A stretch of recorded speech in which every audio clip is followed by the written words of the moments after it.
Alrighty, welcome back to the channel. It is time for my full thoughts on all 8 episodes of the Percy Jackson show, plus spoilers, just due to the fact that I want to compare it to the books, and where the books will lead from here as well, and what big differences from the books there are, and that's why spoiler tag.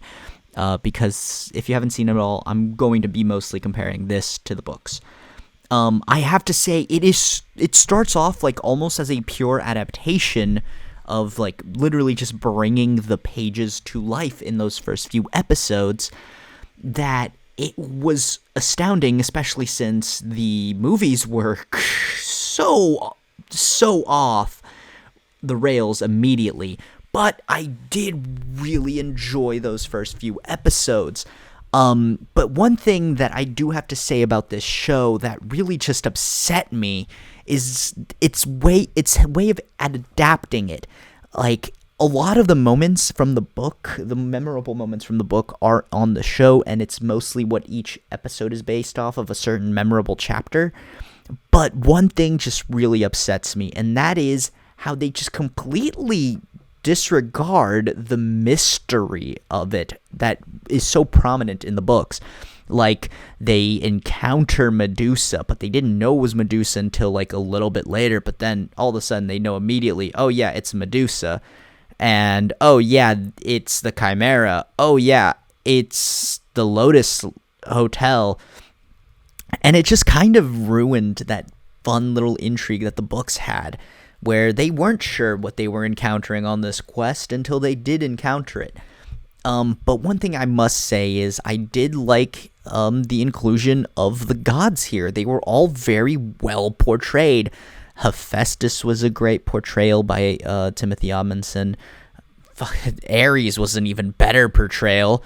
I really liked what they did with Hades and Poseidon and Zeus. In my opinion, these gods are better portrayed in the show than they were in the books. Ares is about the same, actually, but the other ones have more life and depth to them, which makes it way more interesting. So I gotta say, that's a plus side. But one thing that I really did not like about this, and it just has to be said, it's about episode 7 and the beginning of it, and how he is given immediately 4 pearls, but then Grover loses one. I hated that, because in the book he just gets the 3. No one loses the pearls, at least according to my memory. He only gets 3, and it's later did they find out, wait, I only got 3 pearls, what is this for? But like, it's okay. They had to make it a little more suspenseful, I guess, but still, it really upset me. Another thing that the show did that the books didn't is Percy fails his quest in the show, but that's so dumb. Like, there was no need to add that little extra spice about him failing the quest. It just doesn't make sense. Like, he turns it in on the last day, and the reason he fails the quest is because of the Lotus Hotel and due to pure stupidity. But in this one, the Lotus Hotel doesn't feel like pure stupidity because it was needed and time just flew by faster. So I guess what I'm trying to say is the way they handled the Lotus Hotel, while I did like some of the changes in how they were going after Hermes, I still do not like it. It's weird. The show has high highs, like the characters are really well done and portrayed, and the gods are perfectly portrayed, and then there are aspects of the story that are really well adapted. The Hades confrontation, the capture the flag, it's all really well done, but it's just difficult to discuss, as I read the books front to back so many times, and I've been looking forward to this adaptation, and I still really enjoyed it, don't get me wrong.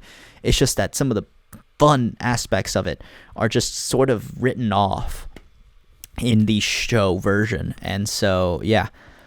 But I must say that this show was very much worth the watch, and it was worth the wait. I'm very excited to see what they do in the future. I do think they set up some good groundwork for the future installments, the future seasons. Hopefully they do the sequel series that the books had based on the Roman gods as well. That would be amazing.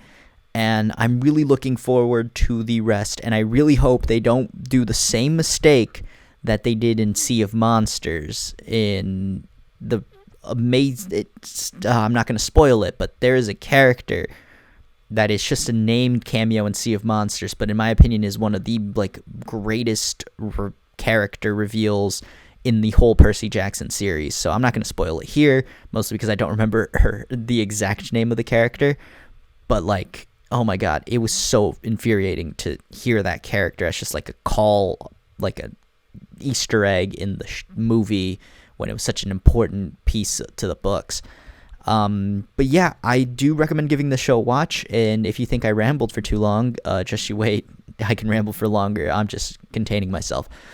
But yeah, if you're still watching, leave a like, subscribe if you enjoyed, and comment down below if you like the Percy Jackson show, or if you're willing to check out the rest of the Percy Jackson show if new seasons come out, and I really hope they do get those 5 seasons.